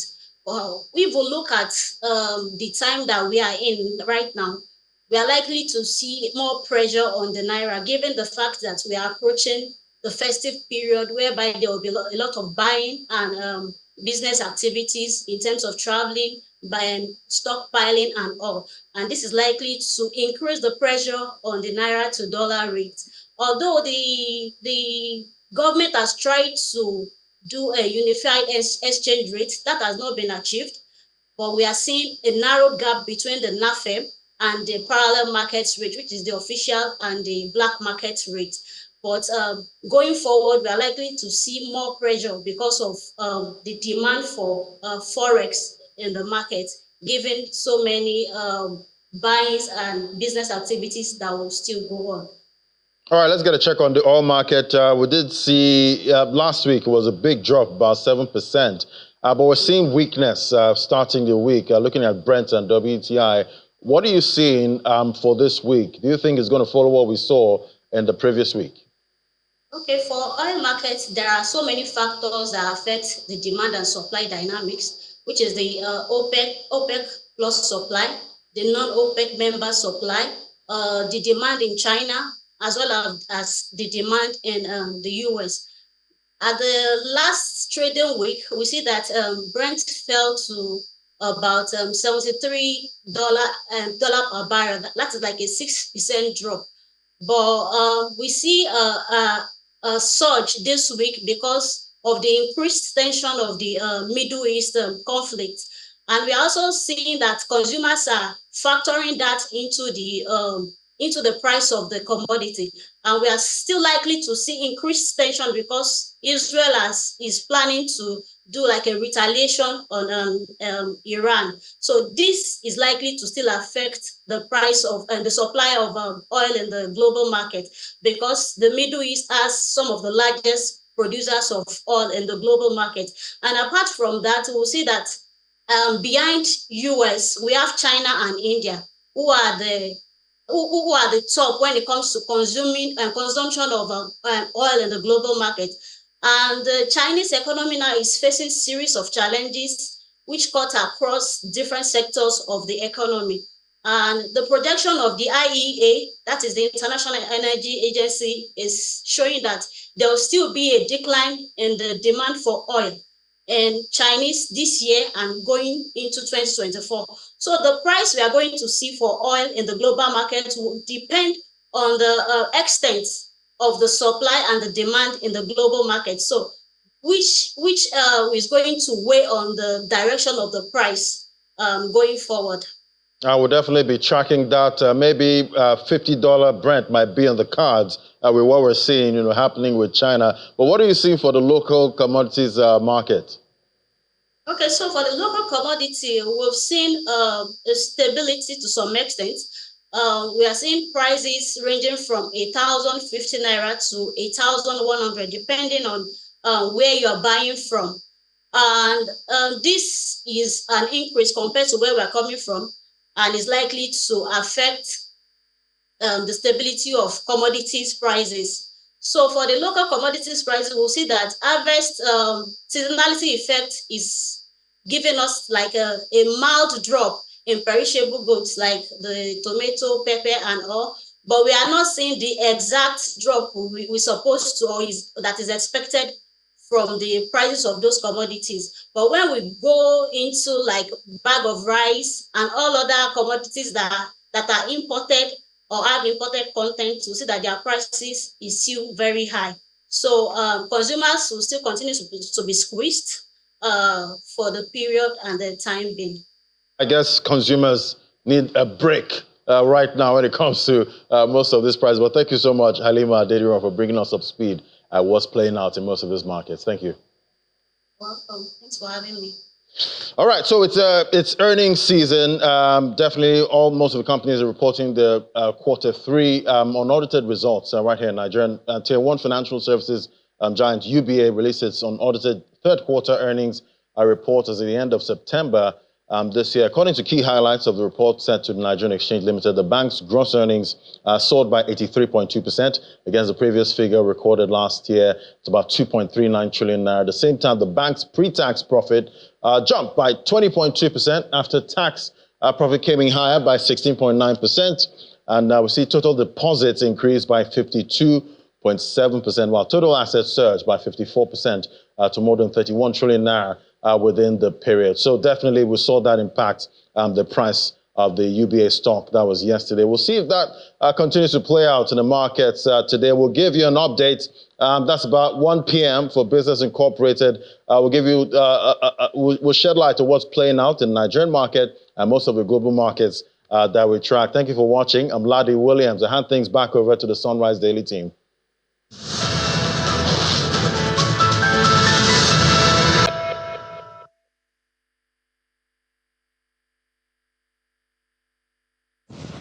All right, welcome back. Friday's Daily. Yes, indeed. We've got Mr. Dimeji Fabiyi here with us. He's got many caps, caretaker committee of Ogun State, and now I hear about what is this youth, next generation. What's that about? When did that come up, though? It's a age for the youth. The moment you are out of that circle, you become a young person. So we have the youth 35, the younger person 35 to 55. Are they really recognized in the party? They don't seem to play any visible, prominent role. They do. It's just that they've not been really making noise. They were talking to leaders and stakeholders of the party. Oh, sure. And they've not really made so much noise about it, but they did quite a lot of work during the election. Oh, let me start with Ogun State. Yes. I know that primaries and different things going on there. What is current status now within the party in Ogun State? Well, Ogun State matter is quite an unfortunate one because I was an active player in it. From day one, from the composition of the committee, I knew there was going to be problems. And what we're trying to run away from Ogun State, we've actually gone back there. So as Ogun State stands today, we have 2 factions. Wow. Well, we have one led by Honorable Teller. We have one led by the former state chairman, Chief of Dr. Ogundele Sikulai. They're in court. It's unfortunate that we're back to court. You know, in the last 10 years, since 2011, it has always been back and forth court crisis in Ogun State. Why can't they settle out of court? The most unfortunate thing is that the crisis the larger PDP is having in Nigeria today started from Ogun State. Oh. Wow. I'll tell you, when the late Kashabu went to court and that disorganized the entire National Working Committee, up to now we've not been able to come out of it. It's unfortunate. As an active player, I was disappointed with the outcome of. I've never been in a committee. I've never felt that I was disappointed with the outcome of. I've never been in a committee. I've never filled any party assignment. But the CTC that I served, I must say, was a sham. It was no thanks to leadership. The leader of the committee, who was not straight with the. I was told it was nominated by Governor Seyi Makinde of Oyo State, and later I realized that he was not even a member of the PDP. He just joined PDP few months, and they brought him. So he doesn't even understand the values, the principles and ideals of PDP. Just came and they messed up the party and further sink it. So because when you go into that, the party national office recognized the fact that there were issues, and that was the essence of setting up the caretaker committee to go and correct all the anomalies. But unfortunately, when we got there, a number of people felt they are coming there to represent an individual, to stand for instead of rather than standing with the party and for the party. And that was the point of departure between myself and all of them. But we're supposed to go there and correct all these anomalies and ensure that the party is stronger, is united, and can face election. So that was it's quite unfortunate. Quite unfortunate. I actually wanted to when the names came out of the committee. Yeah. I wanted to go. I wanted to leave, and the former vice president Atiku Abubakar told me, no, you have to serve in that committee. You don't have to leave. Just go there and make sure that you do whatever you can to correct those issues. And I went there. I discovered that other people in the committee had different agenda, not party agenda, and that is killing. That is painful, because we keep building individuals. We throw away the institution. When we're supposed to be building institutions, we leave that and that's why parties, activities and political parties system is having problem in Nigeria today. But why is it that the national leadership has never been able to solve this problem? It's because they are not honest. Excuse me. I say with all my full chest, they are not honest. Okay, look at. Let me give you Ogun State example. Yeah. You recognize that there were about 4 factions in the state. And it is true that one faction, one group was standing alone. The other 3 shared the same vision, the same idea that, okay, we need to come together, bring people together, let's have a robust and united, stronger party. So those ones share the same. So the party now said, in his wisdom, said, okay, let us set up caretaker committee because of the time lapse, And they set it up. The composition, we have 13 members. And you now allocated 6 out of the 13 members to one group. The 3 other groups, you only give them 3 people, representatives. How does that work? And that was what I said. So the national leadership of the party, the NWC, are not honest with us. They're not honest with the party members. And I say with my full chest, let any one of them come out and challenge me. From the office that organized it, that did put everything together, they were never honest with us. And that's why PDP continues to go further, to continue to sink further and further. We wouldn't have been here. We've been in this party for quite a long time. We knew how it was during Audrogbe, Banaba, Gimad, even up to the late Ogbulafo, up to Secondos. We knew how the party was. But this was not what we bargained for. So, are there no individuals within the party who are at least quote unquote influential at the national level who can reach out to the party in Ogun State and say, guys, we need to address this problem? Do they respect anybody? Oh. Do they respect anybody? No. Look at the board of trustees. Look at how they're just treating them as if this is the board that's supposed to be the conscience of the party, that when they see it and look at it dispassionately, who respects their decision. Why is that the situation? I don't know. They should be able to tell us. Those that are in the position of authority should be able to tell us why is that. Interest. And they're the only one who can tell us. But there are different arms in the party. Yes. So none of those arms at the national level can wade into what's going on in the state? We have the NEC. We have the NWC that runs the day-to-day activities of the party. They are supposed to be the initiator of everything that can go to. I mean, NEC is the highest organ, convention, right? But we'll find out, when you find out that the people at the National Working Committee, there's no way you can differentiate. I mean, because they always have this agenda. Let me use the word. Their own agenda that is different from the agendas of the people. So, and it still takes me back to the issue of doing things for an individual. Where's the party supremacy? Let me tell you something, you see PDP has tasted both wars, success and failures. But it's quite unfortunate that they couldn't manage either of the two. Couldn't manage success and they couldn't manage failure. Both. And that is why the PDP is where it is today. They couldn't manage both. See, and what are those things that are responsible for those success at those times? Well, because there are fundamental principles, there are fundamental issues that the party was strictly adhering to. Party supremacy, respect for the constitution of the party, internal democracy, and all that. So now they carry all those, threw them into the water, and they started doing what they like, and that's why PDP is suffering today. So tell us, this Ondo that is now coming, these elections that are coming in Ondo State, what are the prospects for your party? We just finished Edo, and we saw what happened in Edo. It wasn't as if the party didn't win that election. PDP won that election in Edo State. But we're where we are today. I think Ondo is good. If only the active players, I'm not talking of INEC, security and all the rest, who play by the rules. Ondo is good for us. The candidate of the party is quite strong. But yesterday I listened to the national chairman of the APC and said it is a must for them to be in Ondo. Let's leave it at that. They're the ruling party. So he can thump his chest and say, look at what we've done. They will vote for us. That's what your politicians say when you're the ruling party. We'll wait to see. The PDP is good in Ondo, and then we have some people coming into the party, even living from the APC, joining the PDP. We'll wait to see what the outcome of the election. But I want to send a message to INEC. INEC should try as much as possible to play by the rules and be fair enough. Use Ondo to correct the shenanigans in Edo. Yeah, but these things are only possible when the party is not united.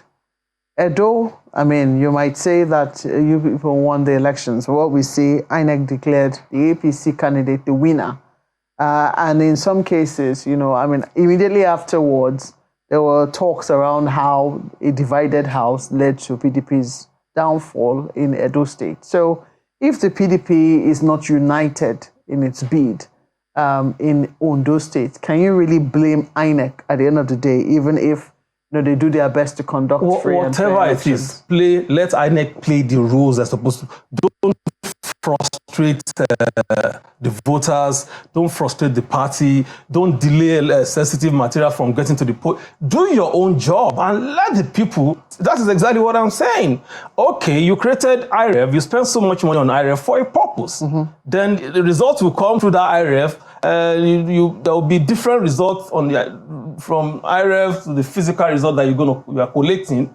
Does that make any sense? Yeah, but I mean, this only happened in how many polls? I know that these matters now are proceeding to court, but even by the admission of PDP stalwarts within the party, I have the privilege to speak with Governor Fintiri, who headed the governor's delegation to Ondo State. He said that there were a significant number of local governments had already been declared on IREF. In fact, because he was accused of, declaring results. And he said he only re-echoed what had been declared at the local government level and what was present on IREF. And it was only in 3 local government areas that were not yet declared that he alleges that serious rigging took place. So in many situations, it does appear that INEC followed its own rules. It was seen that there's other people that are not following the rules. I really don't. I don't know. Okay, what my own take is this: the result that was announced by INEC at the end of the day, the collation, was it what we had on the IRF? No, that's exactly what we're saying. Now, what I heard is that except in 3 local government areas, what happened in those local governments? Why are there differences? Why were there differences? If you have 20-something local government and suddenly in 3 local government, things change, then there's something wrong there. That's exactly what I'm saying. So it should have been a completed process where all the results, as you have on the IREC, is the same thing as what the physical result that you announced. That's exactly what I'm saying. What is your perspective about the plans that are in place for PDP ahead of the NEC meeting to unite everybody? Okay, Chimale, thank you for this question. A few minutes ago, I was listening to the former Deputy National Public Secretary of the party, and I was miffed because I believe these are the guys that should know better. He's a national officer, but I think, and I'm sorry to say this, I think is the job for the boys. He's just looking for a job. And he saw an opportunity to catch on it and come here and be telling the misleading about what he came to say here. So for me, it is very clear. Kimberly, in PDP today, we have 2 contending forces. We have a force that wants to destroy the PDP for reasons best known to them. This same force are working to desecrate the constitution of the PDP to the level that it won't work for anybody. And on the other hand, is a force that says, look, we need to rescue this party and we need to respect the sanctity of the constitution of the party. I belong to this side, the latter side, because our constitution and start giving stories about what happened in the past. Let me take you through 1 or 2 things. I was in the party office as an accountant when Barnabas Gimade was the national chairman of the party. And immediately he had problems and left. From the same North Central Zone. When Aldrogbe left, they brought Colonel Amadou Ali from Kogi, same North Central, to take over. When he left, we had Ogulafo from the Southeast. When Ogulafo left, he had his own issues and left. They brought in Ogulafo from Abia, later government, so rest. They brought in Okwesilese Unwodo from Enugu, former governor of Enugu. The same zone. When Bamanga Tuku left, and Secondos was acting chairman, Gula came, he went to court and came and occupied the national secretariat of the party. And said, see, this thing has to come back to the North because that is the provision of the Constitution. And from there, we had a convention, and the office of the chairman was zoned to the South-South, and Secondos emerged. Now, the claim from these guys... No, what about when Secondos left? That's exactly what I'm going. The claim from these guys is that, when Secondos left, the deputy national chairman from the south, in line with the constitution, took over, which was Elder Akinwumi. Now the question is, as in acting capacity, you only have 3 months. Elder Akinwumi did not even spend up to 3 months because he was very sick. And it was getting to election, then we had the convention now produced the substantive chairman. So what are they telling us? So if he was not ill, he might have continued. But it's not even about that, because we had convention that brought in another one, so less than 3 months. Okay. So the Magu now is acting for almost 1 year, over 1 year. So what are you telling us? The constitution of the party is very clear about the succession process. It is this same provision of the constitution that brought in Damagu. That says that wherever, when the national chairman leaves, the person from that zone takes over, and you have done that, let it go back to the North Central. And that is why I have told anybody who cares to listen, let us protect the constitution of the PDP. There is a danger. Let us rescue this party. Some guys are all out to hijack this party and use it for whatever they want to do. And we will not allow them to do it. We will not. So what do you then say to the judgments delivered Lifu, saying that that's Justice Peter Lifu of the Federal High Court Abuja, which says that Umar Damangu remains the PDP chairman. And then his client, the plaintiff, the prayer was that the court should invoke Articles 45, 47, and 67 of the PDP constitution to stop the move to replace him as acting national chairman. And they say this judgment subsists. No problem. I think that has been challenged. It has been challenged, has been appealed against. And we'll wait for the outcome of that. But the truth of the matter is that there's also a Supreme Court judgment that says that any matter that has to do with constitution of the party, the court can intervene. Aside that, any other decision that is taken by the party, they can go. They don't have anything to say. They don't have anything to talk about it. The court has nothing to say about it. So, but is it not true that, because part of that judgment says that in line with Article 42, 47, and 67 of the PDP Constitution, officers can only be elected at the National Convention. Convention, yes. So, if a convention happens, isn't that a legitimate means to come up with a national chairman? Yeah, it is. But what we are saying now is that it is the provision of that same Constitution that says that when a national office, a national chairman especially, vacates his office under abnormal circumstances, the deputy from that zone takes over and acts for 3 months. After that, there would be a substantive chairman that will be brought from the zone where that guy, and in this case, he was from the North Central. So what's the process of bringing the person? No, it's the NEC. The NEC will decide it and they will ratify. It will come to NEC. NEC has the power to do that. So NEC is the power. So what I'm saying is that the decision of the NEC will be binding on this. And that's why we need to hold NEC. I don't know why people are afraid of holding NEC. So NEC has been the problem all this while. Yes, I don't know why they are running away from holding NEC meeting, because they know the truth about this matter. Are they afraid to hold NEC? They are afraid to hold NEC. They are afraid, and that's why it has been shifted on flimsy excuses. Twice on flimsy excuses. Yes, but we understand that there's going to be, is it NEC or NWC? That's what we are saying. It has to hold on Thursday. Some people are pushing that it's shifted again. I don't know why they are doing that. Why can't we progress as a party? That is the question. Why can't you progress? Let's hold this NEC, even if you are still going to, even if you are not going to take the real decision, that let this NEC meeting hold, and let the decision of extending it be the decision of the NEC. Not that some individuals will be going around making calls, calling governors that it should be shifted. We cannot continue to be like the APs that couldn't hold their NEC, even with the president as their leader. But PDP is much more of a serious party than that. So what about those who say, and you stop bringing us to ridicule. What about those who think that the keeps dwindling in the eyes of Nigerians? But there are people who say, look, this is how they play their politics. This is politics. It's about lobbying people. So if you can lobby people, you lobby people. That's, after all, the former vice president said he lobbied people and got the ticket, which some people frowned upon. So if it's politics, isn't that what they say? Let me tell you something, Chamberlain. I'm not against lobbying. But when you want to lobby, your lobby should not be something it shouldn't be this thing that can shake the foundation of the party. This is shaking the foundation of the party, Chamberlain. And we don't need it.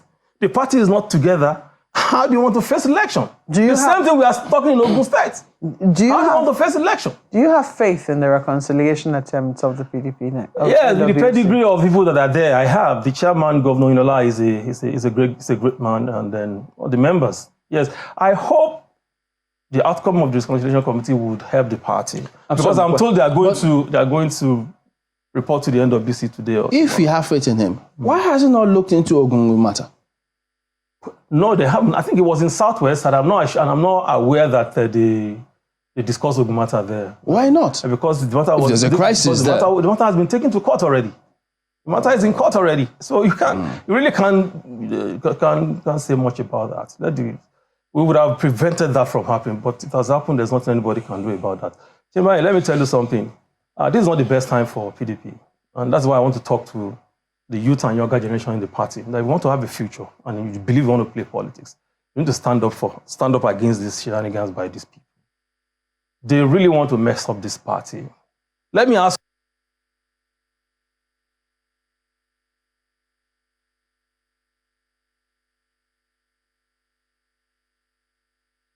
Deliberately created. Who are all these things for? Does Governor Ike want to run for president? Or is doing all of this for someone else? What of the former vice president? Doesn't he want to control the leaders of the party? The former vice president Atiku Abubakar doesn't want to control the party. Atiku is not. He's not even making any effort to control any levers of the party. You don't know. Really? Atiku is a Democrat. You can't compare Atiku with all these people that are making noise now. The difference is too wide.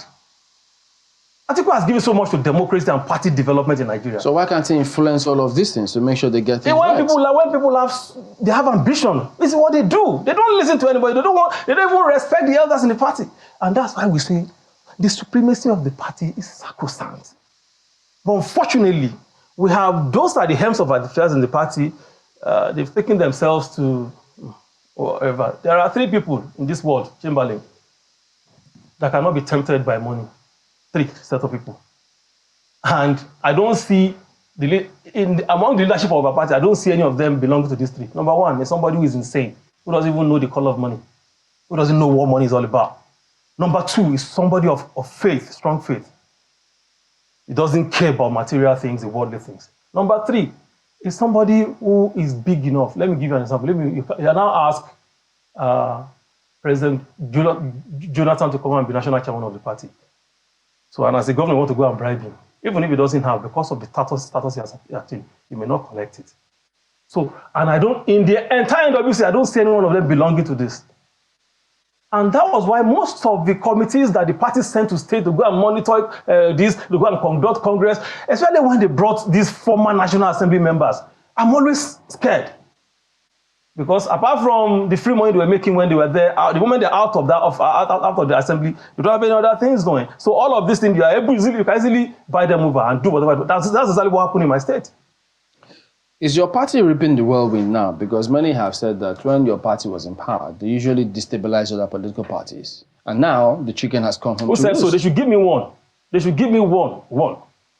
With PDP formed the government, when PDP formed the government, PDP went into establishing what we call government of national unity. You're not Obasanjo's time? And we have people from other parties participating in that government. So but we know that somebody who did that. But we know what happened to those persons. What happens to them? Did they eventually join the party? They served, and they saw the path PDP was taking. And they said, no. And nobody forced them to do that. Why are some of PDP members angry now that some members in your party are serving in this government? No, nobody is doing that. As a matter of fact, I was happy that we sent Governor Wike to go and serve them, to show them. You sent? Yes. That's not the impression we got. Now, you're saying the PDP sent. We sent, yes. Let's agree that we sent. Let's agree. Because we agree. He said he informed the party at all levels. And the party says, I'm a member of the party, and the chairman of the party is binding on me. Do you get the logic now? That's what he said. So I can't exonerate myself from that. We did, because the party and he brought a letter that I wrote to the acting chairman. They said, go ahead, to parties in the state. They said, go ahead. So the party has taken a decision and is binding on me. So we sent him there, and he's doing quite well. He's doing quite well there. So you can't take that away from him. But what I'm saying is that it's high time he stopped all this crisis in the PDP. He's at the center of it. He's at the center of it. You say he's at the for center. whatever reason he's doing that, it's high time he stopped so that it doesn't become someone like Ali Modu Sharif. That at the end of it, nobody will want to relate with him in politics from whatever party. But his team will always say, how do they prove that I'm at the center of it? He is at the center of it, and you cannot deny that. So don't let us even dig that further. But everybody understand what is going on. We're not. Nigerians are not stupid. That just pull wolves over their eyes. So you say you're hopeful that the reconciliation moves will work? I am really hopeful. I hope they'll be able to do. They'll be able to. The recommendation will work for the party. This is not a good time for Nigeria. And PDP is supposed to be one that will be on the side of Nigeria. Now the economy is not working. And the sitting government will tell you it wasn't their fault, they're whose fault. When you are brought to the position of power, authority, you are expected to fix it because you took the job because you believe you could fix it. So the economy is not working. From day one, you remove subsidy. Subsidy, we have never done that, you floated Naira. There's nowhere in the world where you float your currency, especially when your economy is weak, when it's not strong, when your productivity is low. These are the things they're doing for us. Look at the FX regime. Look at, there's no alignment between fiscal policy and monetary policy. And those managing the economy, both Cardoso and the man in finance, Wale Edun. What was the last assignment they had with government? Wale Edun was commissioner for finance many years, pretty years, and now how did the national economy? And see where we are now. People are crying. In one fell swoop, you increase fuel pump price from 200 down to 600 or something. The next thing, boom, 1,000. Even if you want to, you have to tell us why it's justified to give us to give it that amount. All right, we have to anchor at that point. Dimeji Fabi is a member of the Ogun State PDP Caretaker Committee and also a member of the PDP Young Generation and a stakeholder. Thank you for coming on this morning. Thank you very much. Well, that is the show today. We thank you all for watching. We'll see you again tomorrow. I'm Chamberlain, so goodbye. Thank you. I'm Maokbe Ogun Yusuf. Do have a productive Tuesday.